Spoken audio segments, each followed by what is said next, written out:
Bonjour, Fabrice Jordan pour les portes du Tao. Aujourd'hui, on va parler d'un sujet que j'ai déjà évoqué qui s'appelle les niveaux évolutifs de l'adulte.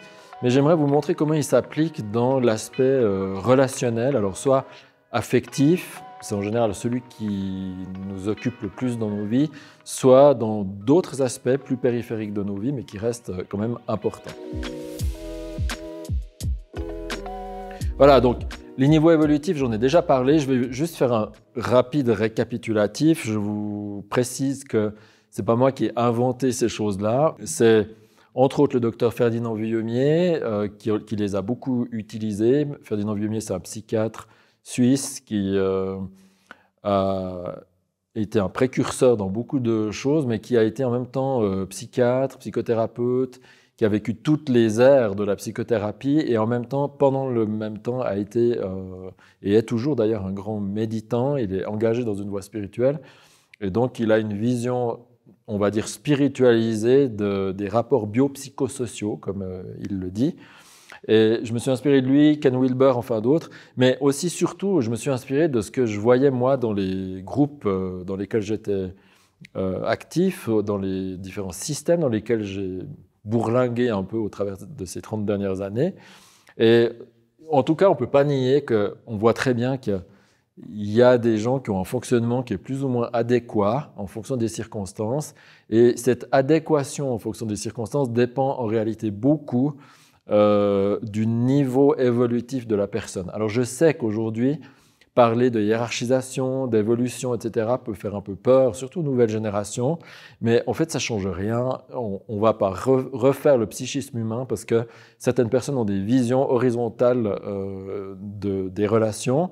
Je ne dis pas qu'in fine, on n'est pas tous égaux, bien entendu, il y a beaucoup de nuances à apporter là-dedans, mais j'aimerais quand même aussi être clair à ce sujet. Il y a des niveaux évolutifs qui sont évidents. Et d'ailleurs, si ce n'était pas le cas, on n'irait pas s'instruire avec d'autres personnes. Quand vous allez prendre un cours de piano avec un instructeur, vous attendez de lui qu'il soit plus évolué, entre guillemets, que vous, dans l'axe pour lequel vous le mandatez, sinon ça n'a aucun sens. Et en réalité, il n'y a personne qui apprend un métier tout seul ou un instrument tout seul. On a toujours besoin d'apprendre avec des gens qui ont un gradient de connaissances à nous transmettre. Et c'est dans ce sens-là que déjà, d'une part, je parle d'évolution. Maintenant, à titre, en termes psychologiques, évolutifs, on va dire mental, cognitif, eh bien, on évolue en tant qu'adulte et on évolue en incluant, à chaque fois qu'on change de niveau, si vous voulez, on inclut le niveau précédent. Ce n'est pas qu'il est effacé, on ne se clive pas du niveau, mais on l'inclut. Le premier niveau, je vous le remets ici, c'est le niveau qu'on appelle oral. Alors je vais vous les mettre rapidement. Anal, on va dire narcissique. On dit des fois narcissico-phallique. Ensuite, on passe, alors là je vais changer de couleur parce que assez volontairement, on va dire que ça c'est les règles et les rôles. Et puis, on va parler de individuation.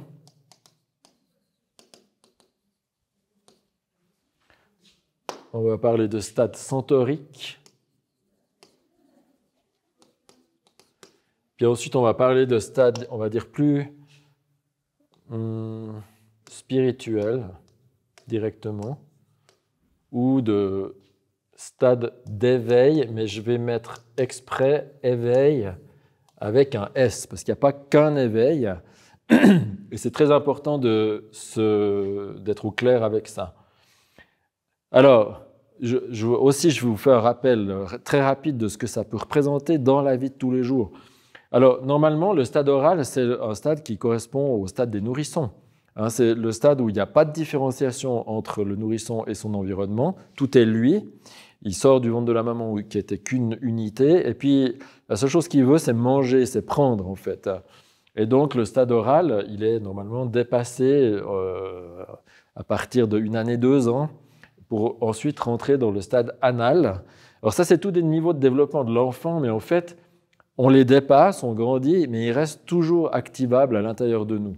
Et c'est pour ça que si je vous les dessine autrement, on a admettons le stade oral ici, dès qu'on aura atteint le stade anal, ici, on va englober les deux, en fait. C'est juste que notre centre de gravité, qui n'était que là au début, vous voyez, au début, ça fait que ça, eh bien, il diminue, et puis il prend une place plus modérée, et à ce moment-là, on travaille, c'est ça qui va attirer notre attention. Puis ensuite, on grandit, et chaque stade ici englobe les précédents. C'est pour ça que, en fait, peu importe où on se situe sur cette échelle, on a accès à tout moment à tous les stades qu'on a déjà dépassés, en fait. Et les adultes, eh bien, activent régulièrement leur stade oral, leur stade anal, narcissique, des règles voilà. Donc, oral, tout pour moi maintenant, tout de suite. Il y a quelque chose de très impulsif dans le stade oral et on sait tous, si on crève de faim à midi puis qu'on se trouve devant un buffet, vous savez, on attend que le buffet ouvre, par exemple, eh bien, on développe ce stade oral. Si on a suivi un cours qu'on a beaucoup aimé et puis qu'on voit qu'il y a tout le monde qui veut le prendre, ça développe ce stade oral aussi. C'est d'ailleurs jamais une très bonne manière de devenir disciple. Il ne faut pas devenir disciple sur un élan oral. Ce n'est pas très judicieux, on va le payer par la suite en général. Une fois qu'on a dépassé le stade oral, on rentre dans le stade anal. Le stade anal, c'est... alors vous savez, le stade anal pour les enfants, c'est quand ils sont tout contents de vous montrer ce qu'ils ont fait dans le pot, en fait. Ils sont très fiers et s'ils veulent vous punir, ils ne font pas. Alors ça, c'est le stade anal des enfants. Mais chez les adultes, c'est un niveau de fonctionnement qui calcule tout, qui observe en permanence, qui jauge, qui dit « t'as pas voulu me donner ça, t'auras pas ça ». C'est tout le temps une sorte de transaction où en fait la polarité reste tournée vers nous-mêmes quand même et qui va donner des récompenses en fonction de ce que l'autre nous donne ou ne nous donne pas. C'est un niveau de fonctionnement assez archaïque en fait. Stade narcissique, ben, je suis le meilleur, je suis le plus beau, il n'y a que moi qui ai compris. Tous les autres se trompent, etc. Ça, c'est un stade normalement qu'on atteint à l'adolescence. Vous savez, quand on conteste tout, qu'on pense qu'on a raison sur tout, on donne des leçons à nos parents, à la société, à l'ensemble du monde. Le stade des règles et des rôles, c'est le stade normalement, on va dire, entre 20 et 40 ans. C'est le stade où vous faites plaisir à tout le monde. Et en fait, on essaye de... globalement, remplir des rôles différents. On s'adapte aux différents rôles et puis on essaie de faire plaisir à notre patron, à notre mari, à nos enfants, à notre mère, à nos parents, etc., à nos amis. Et pour chacune de ces relations, on va changer un peu de comportement. Regardez par exemple comme quelqu'un s'adresse à un nouveau-né. Oh, on change de voix en fait, on change d'attitude, on change de paraverbal, etc. Tout à coup, vous rencontrez votre patron, hop, vous allez changer de voix, vous allez être assis, vous allez parler complètement différemment, vous ne direz pas les mêmes choses. Si vous voulez séduire quelqu'un, vous n'allez pas utiliser les mêmes techniques, si j'ose dire, corporelles, etc. Donc, ces règles et ces rôles, c'est quelque chose d'important, mais c'est un moment où on se perd aussi, où on s'oublie soi-même en général. Pourquoi ? Parce qu'on essaie d'obtenir de l'amour de l'extérieur ou de la reconnaissance. Et le prix à payer pour ça, c'est de disparaître ou de faire plaisir aux autres pour que l'autre nous aime. Au stade de l'individuation, qui est juste après, ça c'est les grandes crises en général, de la quarantaine, de la cinquantaine, de la trentaine, ça dépend des gens, c'est des gens qui disent « Non mais moi je suis qui là-dedans ? Où sont passés mes rêves que j'avais à l'adolescence, etc. » C'est le moment où on reprend les cours de guitare, on se redonne le droit de voir des personnes qu'on ne voyait plus, même si ça ne plaît pas au mari, à la conjointe ou au système qui nous entoure. Et puis, à un moment donné, même quand on s'est individué, on va arriver dans ce stade centaurique, qui est un stade un peu étonnant parce que, en fait, la matérialité ne nous satisfait plus. Mais quand je parle de même tout, même la sexualité, c'est pas que ça satisfait plus, ça peut être tout à fait plaisant, mais ça suffit plus à nourrir notre profondeur en fait. Et ça donne des gens très ancrés, c'est pour ça qu'on dit que c'est un centaure, qui regardent le ciel. Donc ils sont appelés ici. Et là, à partir de ce stade-là, il n'y a que la spiritualité honnêtement qui peut être une réponse ou une nourriture subtile apte à nous permettre de continuer à évoluer. Parce que là, la psychologie, vous voyez, va jusqu'ici, Là, c'est la spiritualité. Et puis là, bon, la psy couvre aussi les règles et les rôles. Et là, la psy a plus de mal déjà parce que souvent, les gens qui sont bloqués ici, c'est compliqué de les en sortir. Donc, si on regarde ça simplement d'un point de vue énergétique, et là, je vais reprendre mes couleurs. Regardez, le stade oral, anal et narcissique, globalement, l'énergie, d'abord, ce qui compte, c'est la personne en question et l'énergie va vers eux.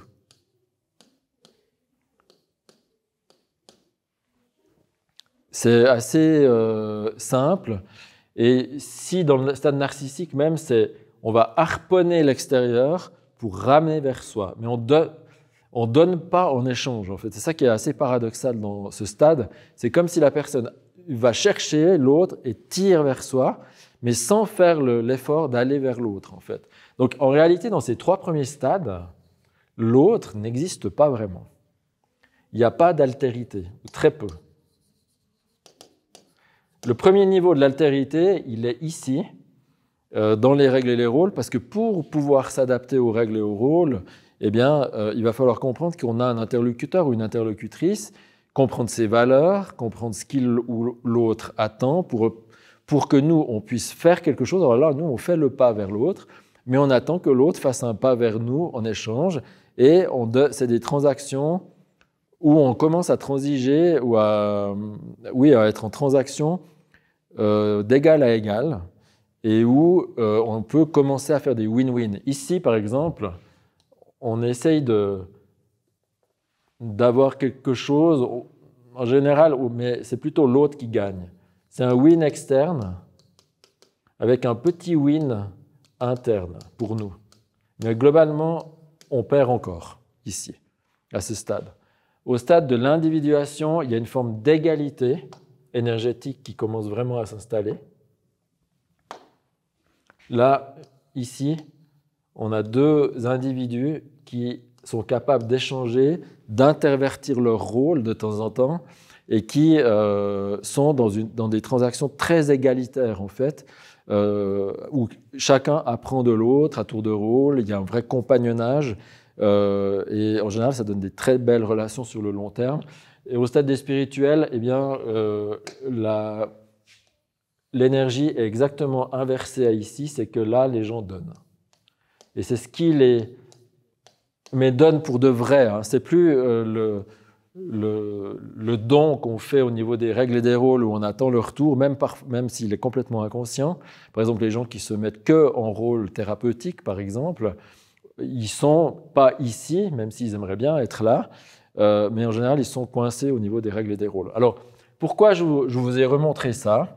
C'est que, mettons-nous maintenant dans une relation affective, parce que c'est un problème quand même que je vois extrêmement régulièrement et qui est très culpabilisant pour les gens qui commencent à se rendre compte, on va dire, de manière plus ou moins évidente qu'ils sont plus nourris complètement dans la relation dans laquelle ils sont, et en même temps, ils n'osent pas bouger parce qu'apparemment, les choses vont plus ou moins bien. C'est-à-dire que l'économie, entre guillemets, familiale ou relationnelle, l'aspect matériel, tout ça, ça fonctionne. Il y a une sorte d'entente qui peut marcher plus ou moins bien.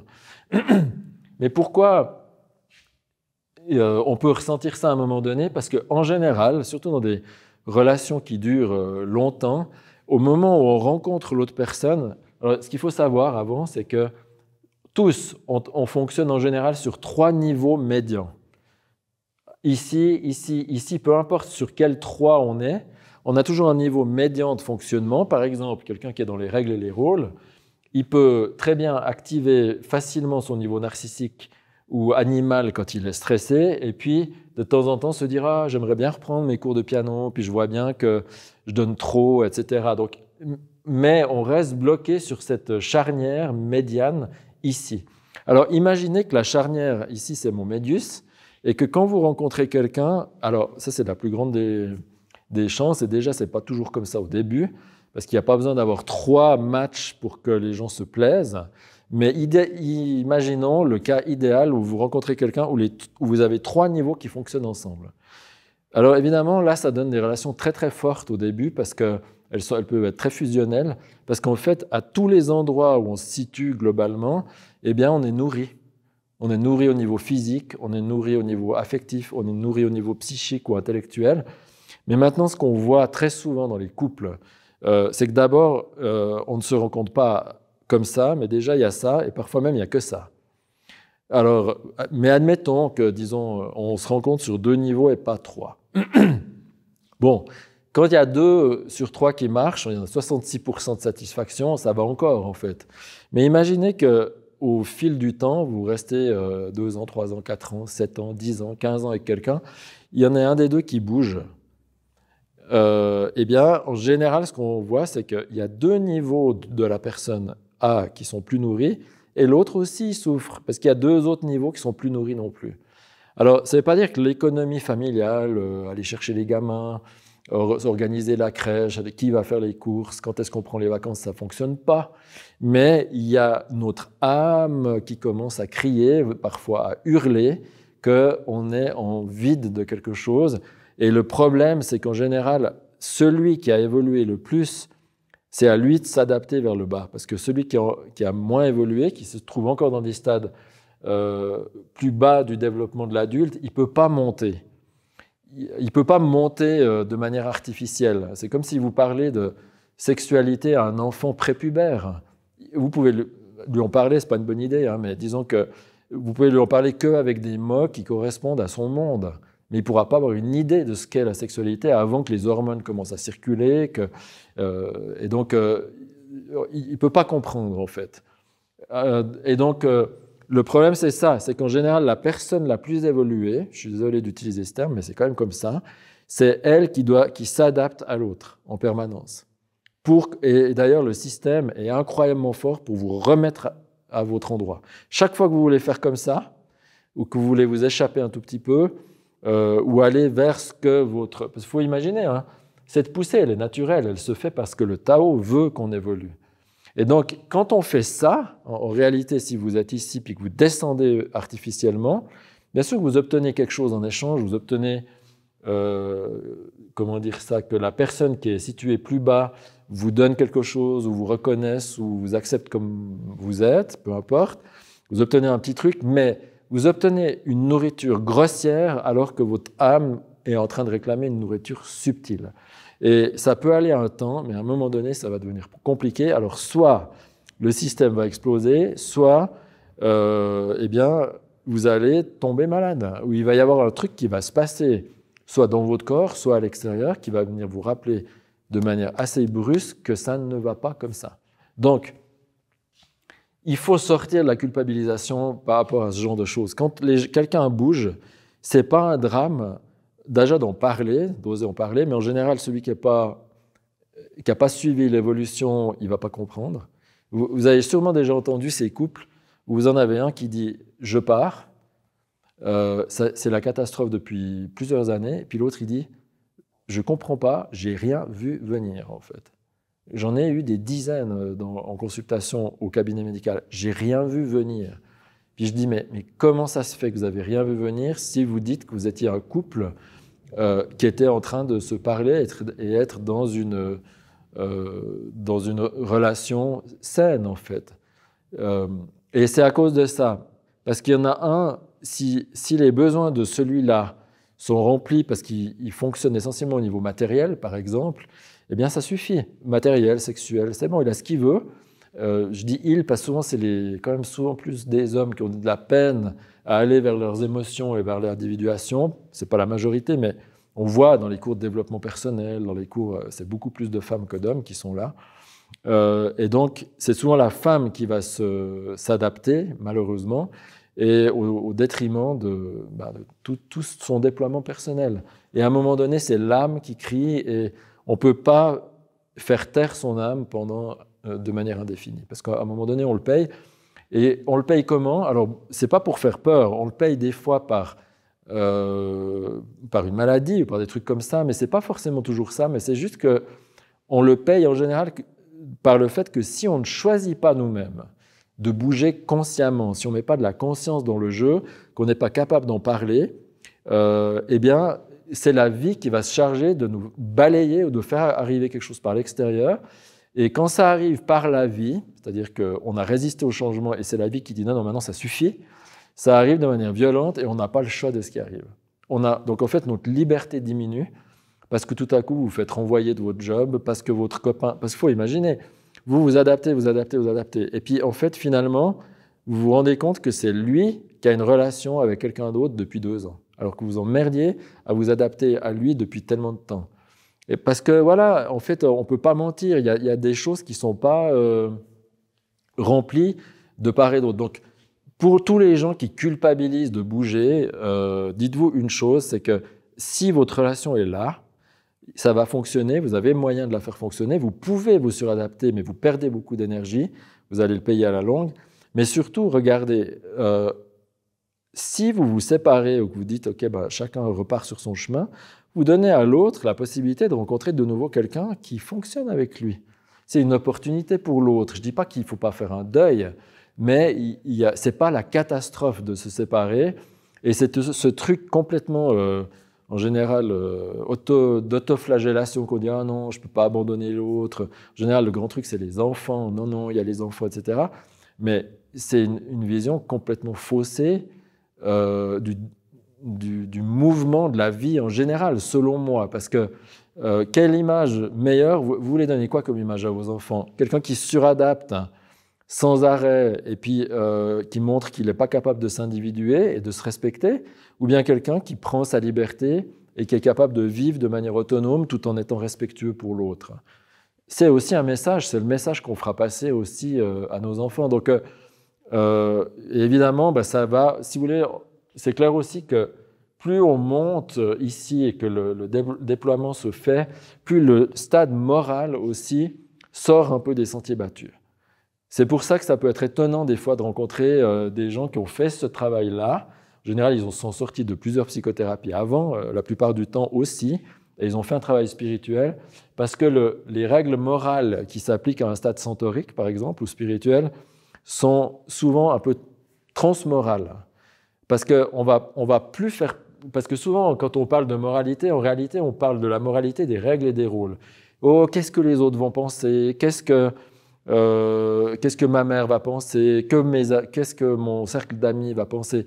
En fait, on ne se rend pas compte qu'on parle d'une moralité, mais on parle d'une moralité qui correspond à un niveau spécifique. Et les règles morales changent aussi avec le niveau évolutif personnel. Si on croit à la vie, si on croit qu'on a confiance, vous voyez aussi, par exemple, vous vous séparez. Pourquoi vous n'osez pas partir? Parce que souvent, les gens n'ont pas confiance que le partenaire est capable de tenir debout. Est un adulte, une adulte qui peut tenir debout, qui a des ressources, qui va souffrir un peu, mais qui va s'en sortir très bien. Et si on a conscience de ça, ce n'est pas la catastrophe de quitter quelque chose. Donc, c'est important de... Je ne dis pas qu'il faut tous quitter le partenaire, pas du tout. Hein. Il y a 2 solutions. Soit l'autre monte, et puis dans ce cas-là, il faut à minima avoir une bonne discussion, faire une thérapie de couple, et puis voir, jauger, sentir. Est-ce qu'il y a moyen qu'on se rejoigne dans les, disons, 2 ou 3 ans qui viennent, parce qu'il ne faut pas attendre 40 ans non plus. Et dans ce cas-là, c'est cool, alors c'est génial, bien entendu. Mais si ce n'est pas le cas, il ne faut pas perdre 15 ans de votre vie dans un truc qui vous bouffe, qui prend votre énergie, qui ne nourrit pas votre âme, et en plus qui vous empêche de réaliser l'essence de votre vie ou ce que le Tao aimerait que vous fassiez pour votre vie, en fait. Voilà, donc j'espère que c'est un peu plus clair un petit peu ça, et surtout de comment ça s'applique très concrètement dans la vie. Je ne dis pas du tout que c'est facile, hein. Au contraire, c'est difficile. Ça va vous obliger à passer à l'eau, comme on dit, et ça fait peur.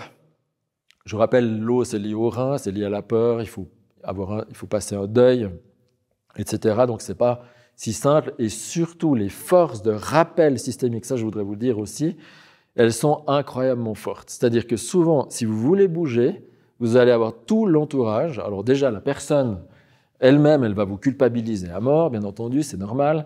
Et puis, tous les gens qui fonctionnent à son niveau vont faire pareil, parce que des fois, vous comprenez, vous faites plaisir. Dans certains rôles que vous avez pris, vous faites plaisir pas seulement au conjoint ou à la conjointe, mais à un système familial que vous nourrissez d'une certaine manière dans sa propre image. Donc si vous quittez, par exemple, pour certaines mères, avoir une fille entre guillemets divorcée ou un fils divorcé, avant c'était la honte. Donc vous aviez tout le système familial qui disait non, non, mais ça va, tu sais, tout le monde vit des trucs comme ça, ah ces hommes, de toute façon c'est tous les mêmes, enfin toutes ces phrases plaquées où on ne réfléchit plus, parce que l'idée c'était de ramener les gens dans le système. Et ça va faire comme ça, plus vous tirez, plus la force de rappel systémique est très grande, et plus vous allez revenir avec beaucoup de force. Parfois c'est le système, parfois c'est vous-même avec vos propres croyances internes qui vous auto-sabotez en réalité, et puis de manière très forte. Mais en réalité, au bout d'un moment, on n'a plus le choix. Parce que quand on a vu les choses, c'est comme quand vous avez vu un truc, vous ne pouvez plus jamais faire comme si vous ne l'aviez pas vu. Ça, c'est fini après. Donc, à un moment donné, les choses, elles vont quand même bouger. Et là où je vous encourage, c'est de le faire consciemment, tranquillement aussi, avec bienveillance, le cas échéant, pour vous et pour l'autre. Mais avec un axe, en fait. Il y a une forme de dignité intrinsèque sur laquelle on ne peut pas transiger, en fait. Et ce n'est pas moi qui dis ça, c'est la vie qui veut que ça soit comme ça. Donc c'est très important de s'en rendre compte et voilà, observer. Alors c'est pas forcément le système le plus central de votre vie qui est touché, hein. Ça peut être le job, ça peut être avec vos parents, ça peut être des cercles, des amis qu'on garde ou qu'on ne garde pas, mais avec qui il n'y a plus vraiment d'échange en réalité. Regardez, faites un 360 autour de vous. Mais si c'est au cœur de votre vie, je peux déjà vous dire, ça va faire comme ça, vous allez élaguer tout autour de vous parce que pour essayer d'éviter le problème central, puis à un moment donné, vous vous retrouvez avec comme le nez au milieu de la figure, avec ce problème-là, et il faudra l'empoigner un jour à bras-le-corps. Donc je vous souhaite, le jour où ça sera le cas, d'oser le faire. Tout le monde y survit, très bien même, et quand en général on a fait le pas et qu'on a fini le processus, on se dit, mais mon Dieu, mais pourquoi je n'ai pas fait ça plus tôt? Voilà. Parce qu'on récupère une énergie monstrueuse qui était avant perdue dans le fait de rabibocher des choses, de faire en sorte de se mentir à soi-même en réalité. Et à ce moment-là, toute cette énergie peut être réinvestie dans des choses qui nous redonnent du flux pour être créatifs, pour réussir nos projets, pour nous remonter notre estime. Et puis pour surtout, si on souhaite toujours un partenariat ultérieur, pour retrouver un conjoint, une conjointe qui partage nos valeurs en fait et qui sur le long terme ait la même vision que nous pour que ça soit un vrai compagnonnage amoureux sur le long terme. Voilà, je m'arrête là parce qu'il y a des tas de choses à dire, mais si jamais cette vidéo vous a été utile, n'hésitez pas éventuellement à la partager, liker, appuyer sur le petit glis-glis là, c'est un peu d'énergie que vous nous rendez. Et puis, je vous retrouve avec grand plaisir pour la prochaine vidéo.